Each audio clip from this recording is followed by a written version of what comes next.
Hay gente que ha viajado. Nuevamente estudié esto hace mucho tiempo, pero recuerdo haber leído una fuente primaria de alguien que viajó con Cristóbal Colón. Estaba diciendo cosas muy específicas sobre sus relatos cuando llegó a estos diferentes lugares. Decía cosas como llegamos a la Tierra y encontramos africanos. Y recuerdo que dijo específicamente, no importa a dónde vayamos encontraremos africanos. Y lo dijo como si estuviera decepcionado. Guay luego empezaron a hablar sobre su cultura y a describirla.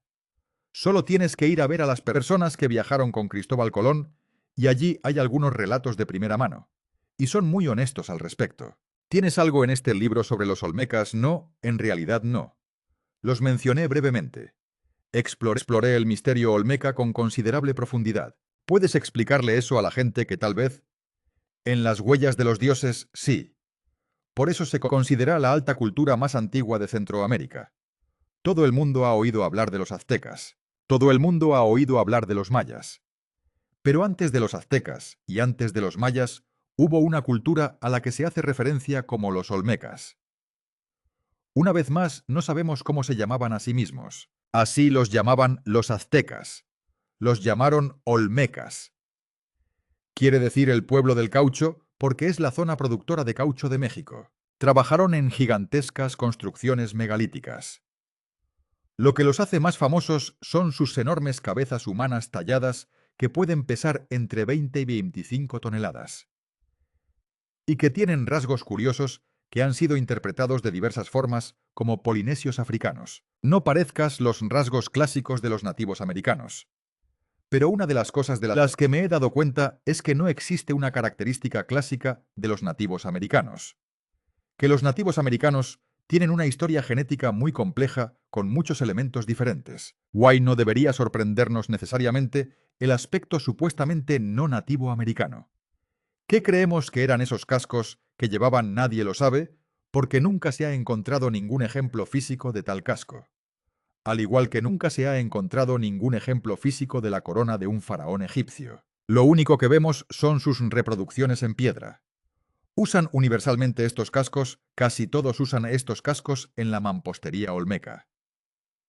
Hay otra figura fascinante de la venta, uno de los sitios olmecas, que es la imagen más antigua jamás encontrada de una serpiente emplumada o emplumada. La serpiente emplumada es un ícono famoso en Centroamérica. Quetzalcóatl, que es el dios de la paz, el portador de la civilización, que está asociado, por ejemplo, con la famosa pirámide de Kukulcán, que es simplemente otro nombre para Quetzalcóatl en Chichén Itzá, donde en el equinoccio de primavera, un efecto de sombra crea la imagen de una serpiente que se enrosca por la escalera y se une con la cabeza tallada de la serpiente.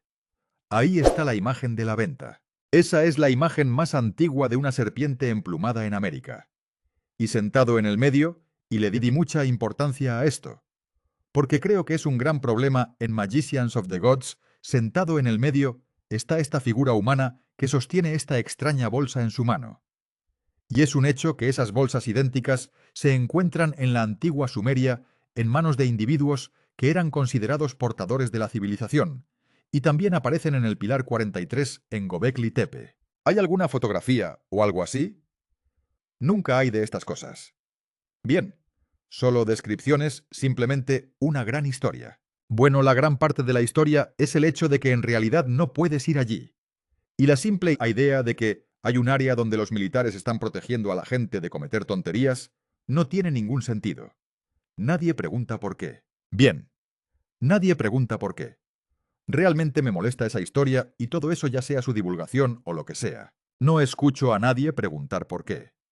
Bueno, no nos dejarán. Bueno, ¿quiénes son? Alguien está a cargo de cosas que no es el presidente ni el Congreso. Entonces, ¿quién es? Entonces ya sabes. Es posible que haya algún tipo de instalación gubernamental en alguna parte. Ya sabes, todo será una conspiración. O es real o G. Kincaid encontró algo y alguien llegó hasta él. Pero si Kincaid encontró algo, ¿por qué querrían ocultar algún descubrimiento de una civilización antigua, particularmente a principios del siglo XX? ¿Por qué? ¿Por qué motivo? No sé por qué Graham Hancock está marginado ahora. Bien, pero ¿no creerías que hay menos control sobre esas cosas en el siglo XX? Sí, eso creo. Entonces mi suposición sería tesoro y dinero. Esa sería mi suposición si aparece en el periódico "El gobierno va allí". Como si hubiera muchas cosas aquí, tomémoslas y enviémoslas al Smithsonian, que mantiene el 99% de las cosas en secreto. Tienen, ya sabes, 1.000 millones de elementos que nadie puede ver. Entonces, ese es el final. Estos canales y caminos que encontraron en el Amazonas, que no podrían haber sido creados de otra manera, excepto por los humanos creando irrigación. Los humanos creando... parecen rejillas como una rejilla de ciudad. El Amazonas es un misterio colosal, y es uno de los temas que exploré en profundidad en Estados Unidos antes. En primer lugar, para dar algunas cifras básicas. La cuenca del Amazonas es enorme. La cuenca del Amazonas tiene una superficie de 7 millones de kilómetros cuadrados. Y dentro de él, 5 millones de kilómetros cuadrados permanecen casi en su totalidad sin ser estudiados por los arqueólogos. Y esos son los 5 millones de kilómetros cuadrados que todavía están cubiertos por densos bosques tropicales. Y para ponerlo en perspectiva, 5 millones de kilómetros cuadrados es el tamaño de todo el subcontinente indio. Entonces es como decir, hemos hecho arqueología mundial, pero simplemente hemos ignorado a la India. Hemos hecho arqueología mundial, pero simplemente hemos ignorado el Amazonas. Es el mismo argumento 5 millones de kilómetros cuadrados. La opinión era que una vez más había un dogma. Había una idea preconcebida. Los seres humanos no podrían haber prosperado en el Amazonas. No es una zona rica en recursos. Los suelos son pobres. Es una zona difícil de difícil acceso desde muy lejos del estrecho de Bering. Así que la opinión era que los humanos no habían entrado en el Amazonas hasta hace unos 1000 años. Pues luego, poco a poco, esa visión ha empezado a cambiar. Y ha comenzado a cambiar debido a las trágicas talas del Amazonas, porque la selva amazónica está literalmente siendo talada y convertida en granjas de soja y ranchos ganaderos. Y en ese proceso de reducción han surgido cosas que no deberían estar ahí en absoluto. Por ejemplo, evidencia de que las grandes ciudades florecieron en el Amazonas. Ciudades enormes que eran más grandes que... Hubo un explorador español que descendió por el sistema del río Amazonas entre 1541 y 1542. Fue el primer europeo en cruzar toda América del Sur de oeste a este a lo largo del Amazonas. Informó haber visto ciudades increíbles, artes y artesanías avanzadas, millones de personas y una cultura próspera.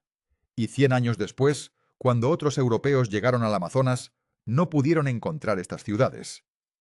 Estabas hablando de la genética de estas personas que viven entre los nativos americanos que varían ampliamente. Pero los olmecas parecen tener rasgos muy similares: labios gruesos, narices anchas. ¿Por qué creemos que es así? Bueno, esto es parte de un curioso misterio que no es ajeno al misterio genético. Los arqueólogos saben desde hace bastante tiempo que hay cráneos anómalos en algunas partes de Brasil que parecen mostrar rasgos muy polinesios o africanos muy parecidos a los rasgos que vemos en las cabezas olmecas. Hay varios arqueólogos que se metieron en problemas con sus colegas. Por esto lo han utilizado. Argumentar hace muchos años, hace 30 o 40 años, que la historia de los asentamientos en las Américas es mucho más complicada de lo que creíamos. Y lo que hace el ADN es decirnos que sucedió algo realmente extraño con el acuerdo. Verá lo que pasó con esos cráneos de aspecto africano o polinesio, fue que se les hicieron pruebas de ADN cuando la tecnología del ADN no era tan avanzada como lo es hoy. Lo que ese ADN mostró fue que estaban más estrechamente relacionados con los nativos americanos modernos que con cualquier otro pueblo del mundo. De modo que se descartó la idea de que hubiera alguna conexión con la Polinesia o África. Pero ahora que tenemos evidencia muy firme de una señal genética de Australasia, los aborígenes australianos, Papua Nueva Guinea, los melanesios con ese tipo de características, ahora que tenemos la evidencia genética que se encuentra en el Amazonas, tenemos que volver a esa evidencia antigua y reconsiderarla. Puede que me equivoque, pero creo que Jordan estaba conectado con el Smithsonian, al menos según la historia. Saqué esto de la desacreditación del Smithsonian, lo que quiero decir, obviamente lo harían si esta es la forma en que vamos a hacerlo.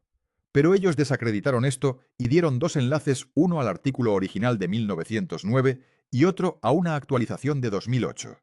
De ahí es de donde estaba sacando eso. No confío en el Smithsonian. Están exentos de todo tipo de cosas. Sí. Bueno, no hace mucho se aprobó una ley que establece que si tienes artefactos nativos americanos que son importantes para esa cultura, especialmente artefactos funerarios, debes devolverlos. A menos que sea el Smithsonian, entonces puede argumentar que no tiene que devolverlo. ¿Cómo tienen tanto poder? Es una agencia gubernamental. El Smithsonian es un gobierno. Oh, ni siquiera lo sabía. Pensé que era una agencia privada. Entonces, no hay una historia oficial de por qué esta área del Gran Cañón está prohibida por tu seguridad. La zona prohibida la llaman. Sí es todo lo que puedo encontrar. Eso es jodidamente raro. Eso es jodidamente raro. Esta historia viene de la misma zona que está prohibida. Eso es jodidamente raro. Creo. ¿Cuáles son las probabilidades? No creo en las coincidencias, así que... Muchas de estas historias provienen de lugares a los que simplemente no puedes ir. Alguien ha intentado entrar todo el tiempo. Usar camuflaje. Entrar en balsa. Si los arrestaron y reventado sí. Y arrestado. Real... ¿podrías encontrar en línea? Ojalá supiera los nombres de un equipo que subió allí. Fue él quien encontró los helicópteros negros. Y los usé en el video. Y les doy crédito para que puedas encontrar sus videos. Están ahí arriba durante una hora y media intentando encontrar cosas. Y lo que encontraron en esa zona prohibida está anclado en el suelo un gancho gigante. Bien, o como un bucle. Sí, ¿para qué usarías eso? Y eso sería hacer rappel. Esa es la única razón por la que estaría ahí. No hay explicación de qué es esto. También encontraron artefactos de esa época de principios del siglo XX, artefactos de que había gente allí. Así que es posible que hicieran rappel como si estuvieran parados justo encima de esa entrada. Y hay ángulos inversos en esa pared rocosa que se ven un poco raros. Podría ser pareidolia, pero... ¿Qué es pareidolia? Pareidolia es la capacidad de la mente para ver objetos en un ruido aleatorio. Ya sabes, es algo a lo que evolucionamos, ya sabes, ver depredadores en el bosque. Por eso si ven una nube que parece un Abraham Lincoln. Correcto, correcto. No es Abraham Lincoln, ya sabes, es pareidolia. La viruela devastó a la población local porque no había inmunidad contra ella. Hubo una mortandad masiva. Las ciudades estaban desiertas. Al cabo de 50 años, la selva los cubrió por completo. Y es por eso que no fueron vistos por los exploradores que llegaron 100 años después. Pero ahora se está limpiando la selva, esas ciudades están surgiendo. Podemos decir que en una ciudad como Londres, que tenía una población de aproximadamente 50.000 habitantes en el siglo XVI, había ciudades de ese tamaño en todo el Amazonas. Un gran número de ellos. Y una posible población total de la Amazonia que superaba los 20 millones de personas. Sí, 20 millones. Esta es la última evidencia del Amazonas. Y luego te preguntas, ¿cómo hicieron eso? ¿Cómo alimentaron a 20 millones de personas en el Amazonas? Porque es un hecho. Los suelos de la selva tropical son pobres. Es una de las razones por las que estas granjas de soja son una idea realmente estúpida. Porque una vez que se tala la selva tropical, la tierra se vuelve en gran medida infértil, y no se pueden cultivar cosas en ella por mucho tiempo. Entonces, ¿cómo alimentaron a toda esta gente? La respuesta fue que inventaron un suelo. Ese suelo tiene un nombre. Se llama terra preta. Los arqueólogos se refieren a ella como tierras oscuras amazónicas o tierra negra amazónica. Es un suelo creado por el hombre. Tiene miles de años. Está lleno de microbios que no se encuentran en el suelo contiguo. Se basa en biocarbón. Y puedes tomar un puñado de terra preta de 8.000 años y agregarlo a un suelo estéril, y ese suelo se volverá fértil instantáneamente. De ese entorno creado por el hombre, así como de la evidencia de grandes ciudades, grandes poblaciones, y esta misteriosa tierra oscura emergen enormes estructuras geométricas. Nuevamente analicé esto detalladamente en Estados Unidos antes porque amo este misterio. En el Reino Unido tenemos estructuras que se llaman henges. Vivo en la ciudad de Bath y a unas 30 millas de distancia. Hay un hermoso sitio llamado Avebury y otro sitio más famoso llamado Stonehenge. Lo que es un henge es una zanja que se ha cavado profundamente y luego se ha levantado un terraplén fuera de la zanja. Cuando la gente vio estas estructuras por primera vez, se preguntaron si habían sido construidas para la defensa, pero luego se hizo obvio que no habían sido construidas para la defensa, porque si quieres crear un foso, lo colocas fuera del terraplén, no dentro del terraplén. Entonces, un henge es un movimiento de tierras que consiste en un foso profundo con un gran terraplén en el exterior. Puede ser circular, puede ser cuadrado. Y en el Reino Unido y otras partes de Europa, a menudo contiene círculos de piedra. También círculos de piedra megalíticos, pero el henge en sí es enteramente un movimiento de tierras. Lo que encontramos en el Amazonas son miles de henges que ahora empiezan a emerger de la zona despejada de la selva y otros que han sido identificados por primera vez con LIDAR. La tecnología LIDAR se está empleando en el Amazonas. Es no destructivo. Puedes ver lo que hay debajo de los árboles. ¿Qué es LIDAR? Imágenes de luz y radar de detección. Hacen rebotar rayos láser hacia la jungla. Hay todo un patrón de ellos. Se necesitan helicópteros, pero no dañan la selva tropical y puedes desnudarte y ver qué hay allí. Si esto no es una gran distracción. Permítanme ponerles el ejemplo de Guatemala. Guatemala es un país pequeño. Si no recuerdo mal, no tiene mucho más de 100.000 kilómetros cuadrados. Está lleno de intrigantes ruinas mayas. Todo el mundo ha oído hablar de Tikal. Lo que los arqueólogos no sabían era que literalmente a poca distancia de Tikal, rodeando toda esa zona, había más de 60.000 estructuras que no habían identificado. Es necesario realizar la investigación, pero lo fascinante de ellos es esta geometría y astronomía tan poderosas. Por lo tanto, varios de los sitios están perfectamente alineados con el norte verdadero, el sur verdadero, el este verdadero y el oeste verdadero. No estoy hablando del norte magnético. Estoy hablando del verdadero norte astronómico. Para lograrlo solo hay una manera de hacerlo, y es con la astronomía.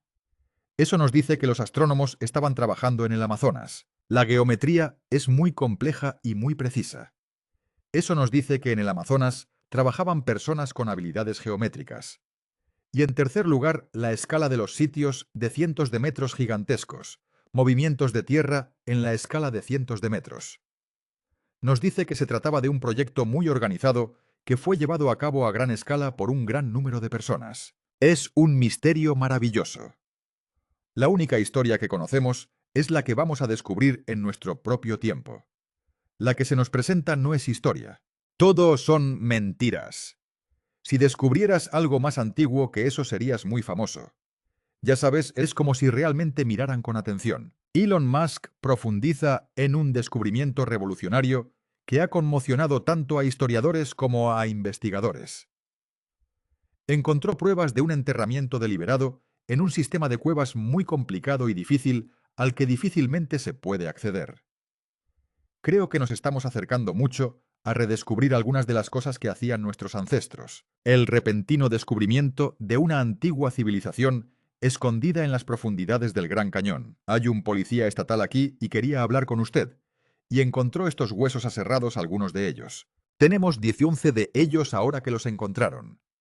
Muchas teorías de conspiración han resultado ser ciertas. Este misterioso hallazgo ha encendido debates sobre los orígenes de las antiguas culturas humanas, desafiando todo lo que creíamos saber sobre la historia. Todo es mitología. Es todo falso. Pero en realidad no todo es falso. Estas personas dejaron registros e información tan detallados.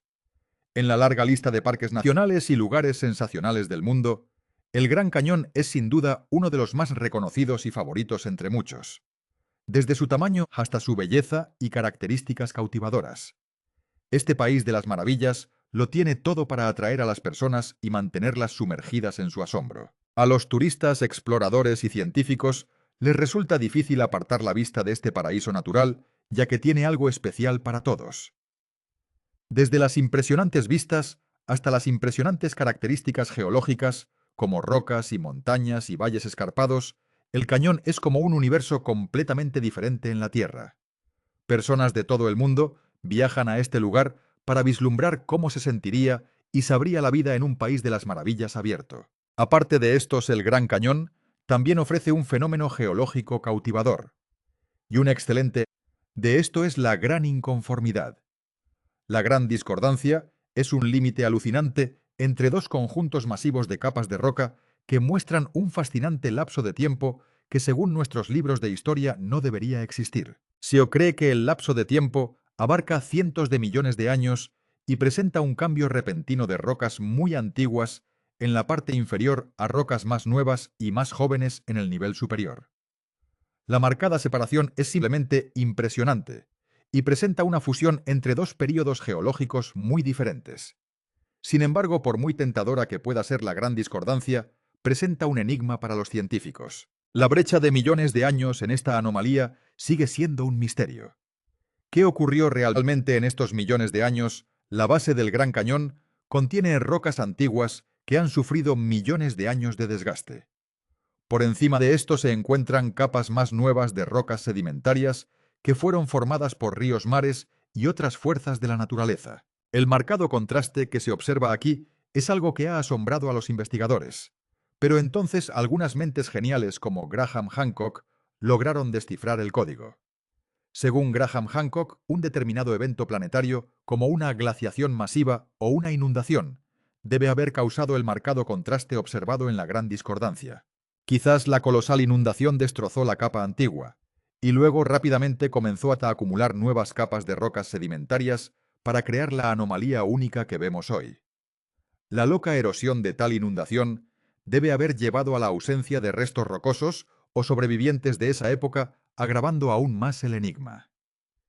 La teoría de la inundación de Graham Hancock no es descabellada, ya que muchos investigadores y libros de historia de diversas culturas hacen referencia a una inundación catastrófica que una vez arrasó la Tierra hace miles de años, a finales de la década de 1990. Jerry y Kathy Wills se embarcaron en un viaje de investigación para fundamentar las afirmaciones de Kincaid y buscar pruebas de que los antiguos egipcios alguna vez habitaron el Gran Cañón. Durante 3 años exploraron extensamente la región y llevaron a cabo una investigación exhaustiva, todo con el fin de localizar la elusiva entrada a la ciudad subterránea. Cuando finalmente lo encontraron, se encontraron con un desafío importante. La puerta se encontraba a casi 1.500 pies de profundidad en la escarpada pared del cañón, lo que hacía casi imposible su acceso. Los decididos Wilses descubrieron un túnel de ventilación que podría conducirlos a la ciudad subterránea. Sin embargo, encontraron bloques de cemento que obstruían su camino junto a peculiares plataformas equipadas con equipo de montañismo. Estos hallazgos llevaron a algunos a especular que el gobierno podría impedir activamente el acceso a la ciudad subterránea. El gobierno, sin embargo, niega con vehemencia cualquier conocimiento de una ciudad subterránea dentro del Gran Cañón y ha impuesto una prohibición a todos los esfuerzos de exploración y mapeo en el área. Esta prohibición ha impedido que los aventureros más atrevidos busquen la verdad. No se pueden subestimar los riesgos inherentes a la exploración de este terreno traicionero, caracterizado por peligrosas grietas ocultas y pasajes estrechos. El gobierno sostiene que simplemente están salvaguardando a las personas de estos peligros, pero hay sospechas de que hay motivos ocultos y una agenda oculta. Las opiniones al respecto están divididas casi por igual. Algunos siguen siendo escépticos y descartan las afirmaciones relacionadas con las momias y los antiguos egipcios. Por el contrario, otros creen firmemente en un flagrante encubrimiento, convencidos de que numerosos descubrimientos apuntan a la importante presencia de los antiguos egipcios en la historia del Gran Cañón. Afirman que quienes ocupan posiciones de autoridad han suprimido durante mucho tiempo pruebas sustanciales. ¿De qué lado de esta división te encuentras? ¿Cree usted que estos hallazgos tienen alguna credibilidad